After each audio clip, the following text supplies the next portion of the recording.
Welcome to the Explainer. Before we dive in, just a quick note that this explainer is represented by the Shirdi Sai Baba Story Studio. So today we're looking at a truly profound paradox. Imagine a man whose identity has literally puzzled the world for over a century. We're talking about someone who lived his entire life in a ruined mosque, and yet highly educated scholars of the Vedas were bowing before him in utter reverence. He was known to the world as a fakir, a Muslim ascetic, but he gave divine visions to his devotees in the forms of Lord Rama, Lord Shiva, and Dattatreya. Which naturally leads to the big question, right? Was Shirdi Sai Baba a Hindu, or was he a Muslim? People have debated this exact question for over 100 years. But what if the answer isn't either or? What if the answer is actually both?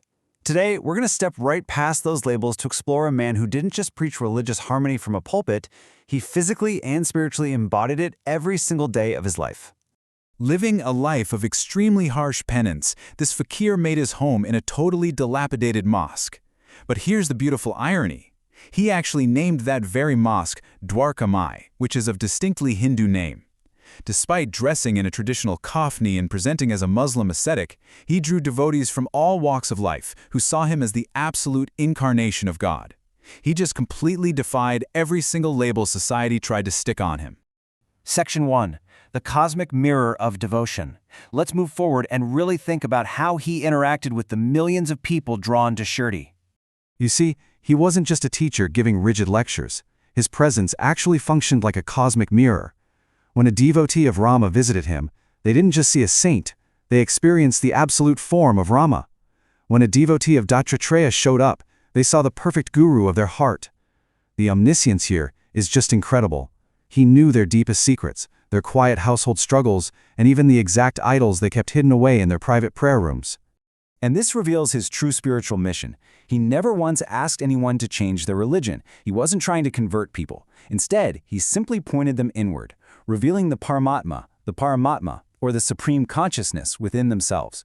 He showed them that the God they were worshiping externally in temples or mosques was already right there inside them. He wasn't a man of one specific religion, he was a man of universal truth. Moving on to Section 2, Destroying the Wall of Separation. Let's look at how this played out in his physical actions. He was fiercely dedicated to tearing down what we could call the wall of separation between communities. Think about this striking contrast for a second. Why would a man living in a mosque recite the Quran, while at the exact same time encouraging his Hindu devotees to perform traditional Vedic chanting? It wasn't for a spectacle. It was a deliberate, radical method to unite people. He forced his followers to find harmony by putting them right in the middle of each other's practices. He actively warned against the politics of deities, where people treat gods like political parties, constantly fighting over who is superior. His entire viewpoint boils down to one incredibly profound thought.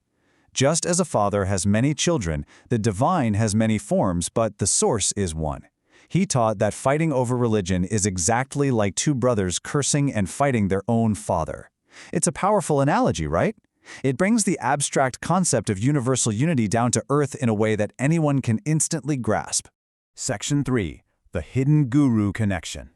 We often picture saints as isolated figures, sitting alone in deep meditation, but his reality was vastly different.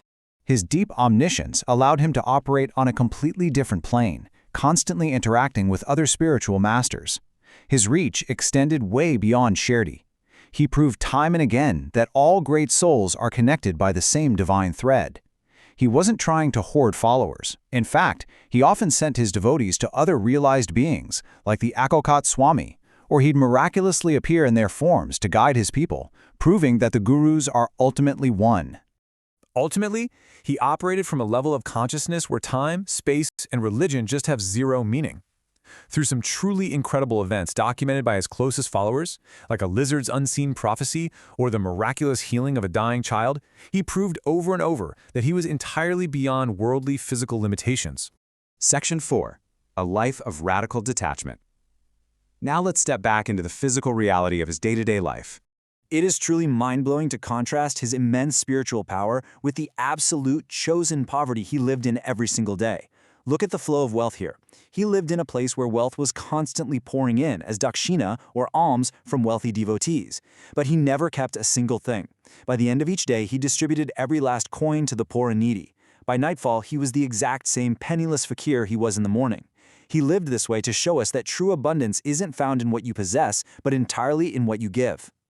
And in return for all he gave, what did he actually ask of his followers? He didn't demand worship or complicated rituals. He only asked for two very specific things: Shraddha, which means unwavering faith, and Saburi, which means infinite patience or perseverance. Now, these aren't strictly Hindu or Muslim virtues. They are the very foundation of core human goodness. They're the exact tools we need to navigate the turbulent ocean of life. Section 5. The final universal message. The grand mystery of his religious identity ultimately dissolves when you realize something important. Those external labels are entirely irrelevant compared to the sheer magnitude of his inner message. And that brings us to his samadhi, his final resting place. To the millions who experienced his grace, the question of whether he was Hindu or Muslim belongs to our small, limited ego. To them, he was simply Sai, the universal father. If you search for his religion, you're only going to find a man of mystery. But if you search for his message, you'll find a clear, brilliantly lit path to your own soul. Just consider his profound final promise. Look to me, and I will look to you. It's a statement of absolute warmth, comfort, and protection. Even today, over a century later, devotees feel the lasting emotional impact of those words, proving that his spiritual presence extends far, far beyond his physical lifetime. Which leaves us with this final, provocative thought. Will you stop looking for labels and start looking for the light that unites us all? Thank you so much for joining me today. As a quick reminder, this explainer is represented by the Shirdi Sai Baba Story Studio. If you enjoyed diving into this with me, please make sure to subscribe to the YouTube channel for more. See you next time.